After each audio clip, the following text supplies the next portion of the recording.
So it won't come as a shock to anyone that lots of people go into politics not because they want a better society or represent people in their local area. They use it as a stepping stone to get corporate jobs. Now, of course, this is very true in American politics. We see this all the time where politicians will just become like lobbyists, and it's like a revolving door. Lobbyists will become politicians will become lobbyists. There really isn't much of a difference between them. And then recently you saw like Kirsten Sinema is now working for the crypto industry after just trying to stop nearly every like little good thing, like little bit of incrementalism Joe Biden was trying to do. And of course, you also might get politicians who just like the power as well, but on the side might have something going on, like Nancy Pelosi, who's just such an insanely good trader of stocks. Not that she has access to insider information, which makes her very good. No, she's just, you know, as a hobby on the side, she dabbles in the stock market. And you also see this in UK politics. Of course, you see former politicians become corporate execs like Nick Clegg, who was the Deputy Prime Minister and leader of the Liberal Democrats, who has worked at Facebook or Meta for a long time, only resigning recently, maybe because of the direction of the company, or maybe just took a big payday and left to make way for a former Republican politician, because that's what he ended up doing. And there is a difference between UK and US politics in terms of the politician to corporate exec pipeline. I would say the UK relies on more the class solidarity of the upper class. And lots of the MPs who get cushy jobs after they leave politics are normally pretty well connected. And that's because most of our politicians go to the exact same school, especially Tory politicians. They go to Eton, then they go to either Oxford or Cambridge, but even a lot of Labour MPs do this as well. So it creates this big bubble in London where you can just jump out of politics and go get a corporate job. But what happens if you're a Tory MP who destroys the country, votes for every horrific thing that puts more people in poverty and actually like ends lives because of this destitution? What happens if you are booted out of office in the summer 2024 election and you aren't well connected? You might have been a school teacher before you became a politician, so you're just applying for like teaching roles or things to do with certain education policy, and you're just not even getting any interviews. Of course, for some of you, your heart might bleed for the former Tory politicians who weren't privileged enough to walk into a corporate job after their stint in Parliament. We, of course, feel so bad that the people who ruined this country cannot gain employment, cannot go back to being a teacher, and it's just so unfair that no one wants to work with these people. Surely we should even start like GoFundMes for like funding the lives of these Tory politicians because they just can't get jobs. That is one thing about the UK that I want to zone in on a little bit as well. A lot of people like becoming politicians because of the freebies. We recently had a scandal with the Labour government taking like free Taylor Swift tickets and shit like that because they're so easily bought. And an MP's salary, while better than most of the country, isn't like insane, but you do get the benefits of like cheap, you know, food at Parliament in a good restaurant, which can then be subsidised. You then get expenses where you can subsidise where you live in London if you are an MP from other places in the country.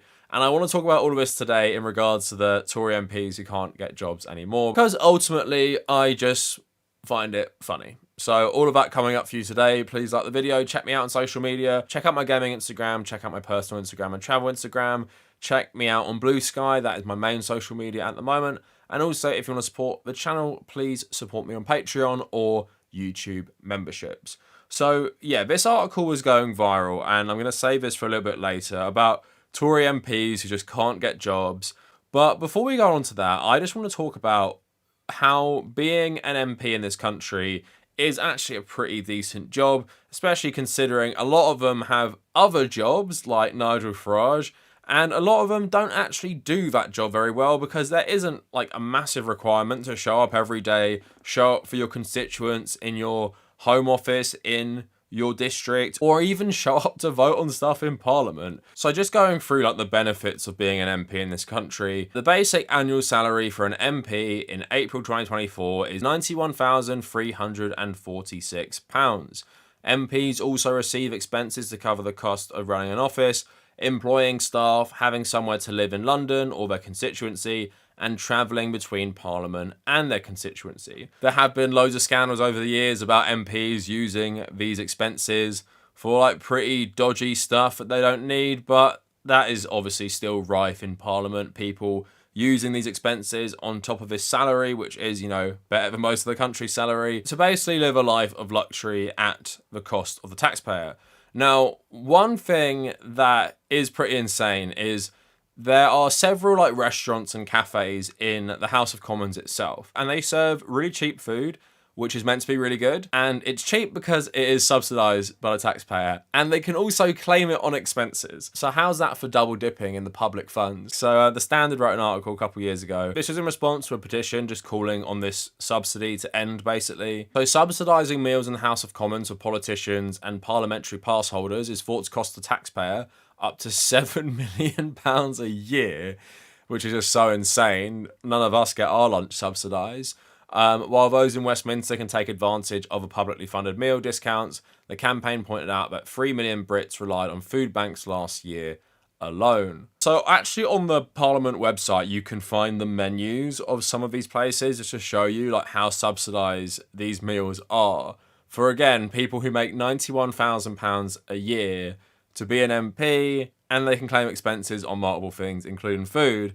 At the members' dining room, starters, you have soup of the day, $2.70, rosemary salt-baked squash panna cotta with almond feta, beer, onion ketchup and parsnip crisps, very fancy, $4.10. Traditional prawn cocktail with gem lettuce and brown bread and butter, £3.25. Then we get to the mains, so a char-grilled ribeye steak with hand-cut chips, tomato, mushroom and béarnaise sauce, only £9.19. And do you think this is like some cheap Weatherspoons steak? Or do you think the steak is pretty good for £9? Claim expenses on that as well. And if you go down the list, most of these are for under a tenner. And you can get vegetables or potatoes of the day for £1.60 on the side. And all the desserts are basically under £3 as well.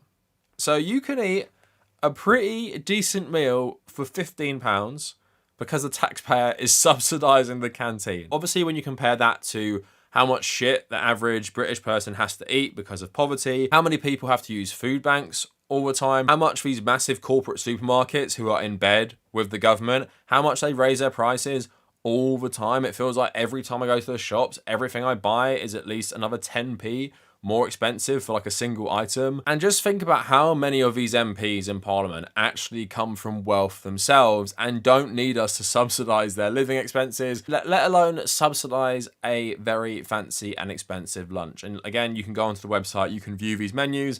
There are other ones as well. So you can very much see how a lot of MPs get used to the luxury, get used to the taxpayer subsidising their living costs.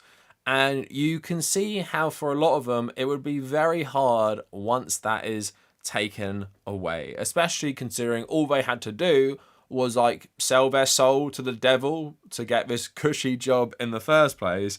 So I saved this a couple of weeks ago because it made me laugh, just the pictures and the London Economic Post on Instagram about the out of work Tory MPs experiencing trauma after losing their seat. And there's one I want to focus on because he's probably like the most visible in terms of I always saw this guy saying crazy shit on the TV. Like he was on BBC all the time. He was on like GB News. He was on basically everything, right? And now he's out of a job as an MP, lost his seat at the last election, and he also cannot get re-employment even as a teacher these days. So the article is on the Telegraph, and it was, I earned £575 in 6 months. The ex-Tory MPs who can't get a job. So no matter like what you're going for at the moment, with employment, with living costs, just be happy that some of the people who made your lives worse are also struggling as well. And I'm sure the irony is not lost on them that they created this environment that makes it so hard to get a job and makes everything so unaffordable, that even they are struggling, people with privilege and connections. So Sir Charles Walker, the former MP for Broxbourne, Hertfordshire, said, "I'm beginning to talk to more and more colleagues who are in career distress, who are simply just not getting interviews. I wonder why people don't want to work with you." Sir Charles, who spent nearly 2 decades in Parliament, is among those struggling to find work and says he has made just £500 in the past 6 months. £500 on election night for a slot on ITV that was cancelled, but they very sweetly paid me, and £75 for appearing on Radio 4's broadcasting house. I'm very lucky. I'm in my later years. I have some financial resources I can fall back on. I took my House of Commons pension early, but it's not going to last forever. It is like an out-of-body experience to go from a 12-year select committee chair, 4 years on the board of the House of Commons Commission, and overseeing budgets of hundreds of millions and staff of thousands, to not having a lot to do every day. Charles going on to say, "I'm talking to colleagues in their 30s who are becoming terribly depressed, and these are really, really good people who could make a difference in most organisations and would work hard to prove themselves. They just need a chance, and they've really held senior positions. I know former ministers are struggling to find work." Why might they be struggling? Because, obviously, you have been in power since 2010 and only got kicked out in 2024. So first of all, to be a Tory MP, you don't actually need to be that smart. You just have to do whatever the Prime Minister says and just vote the way he says. That's what Tories always do. But also, a lot of people hate you. A lot of people hate you because you've utterly destroyed the country. So when they see former Tory MP on a CV, do you think they want to work with you? Do you think like 90% of the country want to work with you? Most of the country hates politicians, full stop. But when they see that you actually fucked us all over, yeah, I'm not surprised a lot of these people are struggling. So Chris Clarkson, who was an MP for Hayward and Middleton, says he is available immediately and I'm actively applying. And Dame Jackie Doyle Price, an MP for 14 years, so around for the whole of the Tory disaster, recently shared a Telegraph article on a civil service jobs row, writing, "Age discrimination is alive and kicking in the job market. It is something that everyone experiences and yet is the protected characteristic that is talked about the least. Sending all good wishes to everyone over 50. I think what's missing and what's adding to the difficulty to a lot of MPs looking for work is we've allowed MPs to be so diminished in terms of reputation that the honourable side of our work is going ignored, and the fact that we bring a diverse set of skills," Dame Jackie says. "It does always amuse me when you hear MPs don't live in the real world. Well, actually we do. And we all take that risk and we do it because it's a calling. You are a Tory MP. No one thinks that you have an honourable side to you. Like, what good did you do for this country? You just fucking ruined it. Everyone feels this way. In the world that these people want to enter, like the London-centred business world or political world, most people feel like this. Most people feel like the Tories have ruined the country. Even when you saw, running up to the election, them talking about like house prices and younger Tories talking about like what their issues are, right? They can't blame anyone else but you. You were in power for 14 years, so every problem is going to be blamed on the Tory party for good reason. And yeah, it's not age discrimination, because I'm sure if you had a distinguished career as someone working in like law or some shit like that, or even working in politics in another way and weren't front and centre as a Tory MP, I'm pretty sure you'd get a job in the civil service, right? I don't think it's age discrimination. It's people don't want to work with a Conservative politician. So this is the guy I want to focus on, and I got his voting record screenshotted as well to share for you. So Jonathan Gullis was a teacher before he became an MP. He has said he cannot get a job now he's lost his seat, which has a knock-on effect on his wife and 2 children, aged 4 and 2. I've applied to a few jobs and sadly not even had an interview yet. So actually, I think the days when being an ex-MP was something that was wanted or desired are no longer, as I think we're now seen as a problem. So that's a challenge. Asked if he thought it was due to his politics, he said, "When I left the profession to enter Parliament, I felt being a Conservative was something that was treated with disdain. Post-Parliament," he added, "he could not work in education because there are too many activists in the classroom." As of January, he's still looking for a full-time role. It's a competitive market where I will be up against many of my former colleagues and former special advisors, some of whom will have expertise in certain fields and some of whom have come from the corporate world. So Conservatives being like utter hypocrites will never cease to amaze me. Schools are something that the Tories targeted the most, right? So he's complaining about activists in the classroom. I know a lot of teachers in my real life. A lot of my friends became teachers. I wouldn't say all of them are like the most political people, but they all really hate the Tories. And they hate the Tories because of all the cuts they did to education. They're not political activists going to like Labour rallies or like going to protest against the government. Most of them probably have never done that. But they all know the Tory government targeted education and cut it.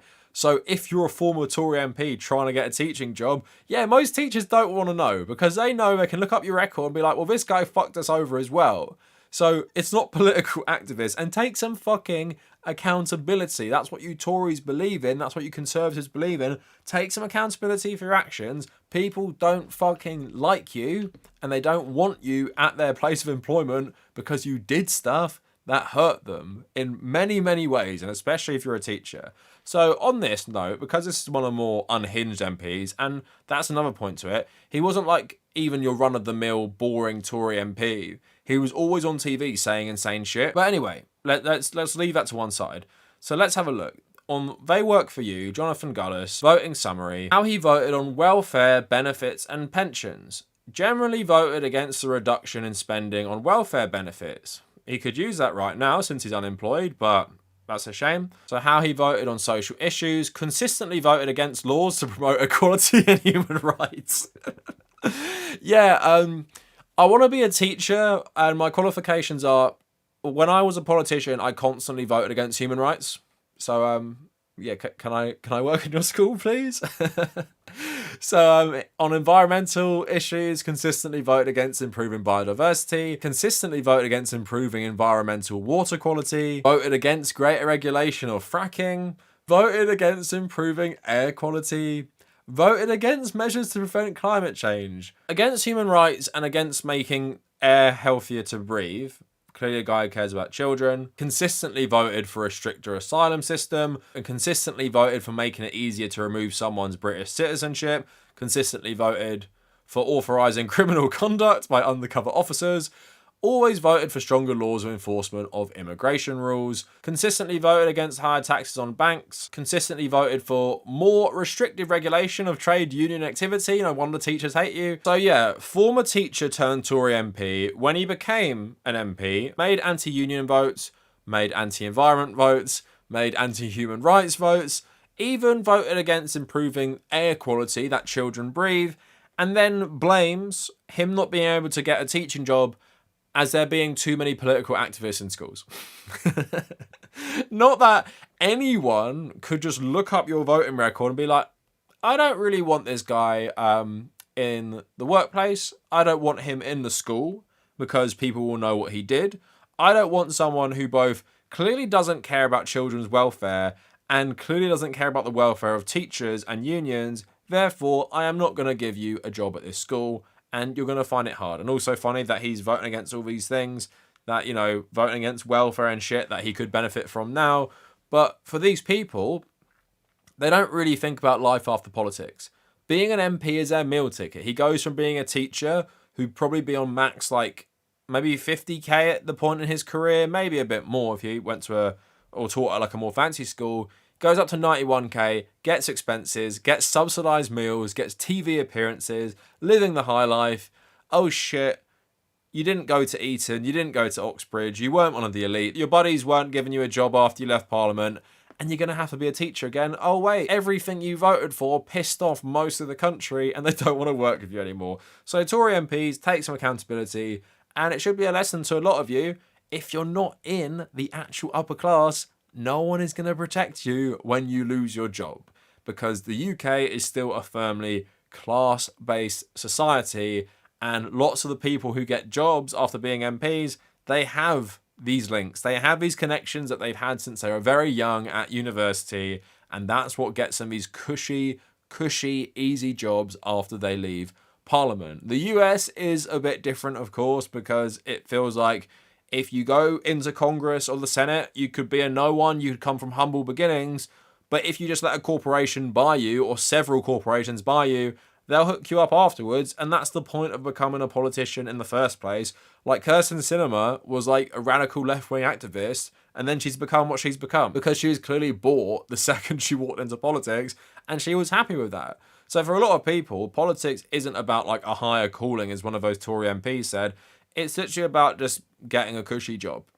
And they never think it will end, and they can't imagine what will happen afterwards, and they don't really reckon with the consequences of all the shit they vote for, and the fact we know everything they've ever said as well. Thinking, you know, people like MPs?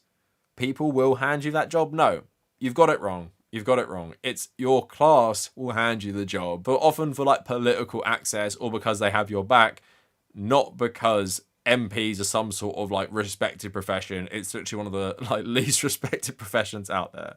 So I just thought it was funny. That is it for the video. Let me know what you guys think, and thank you for watching.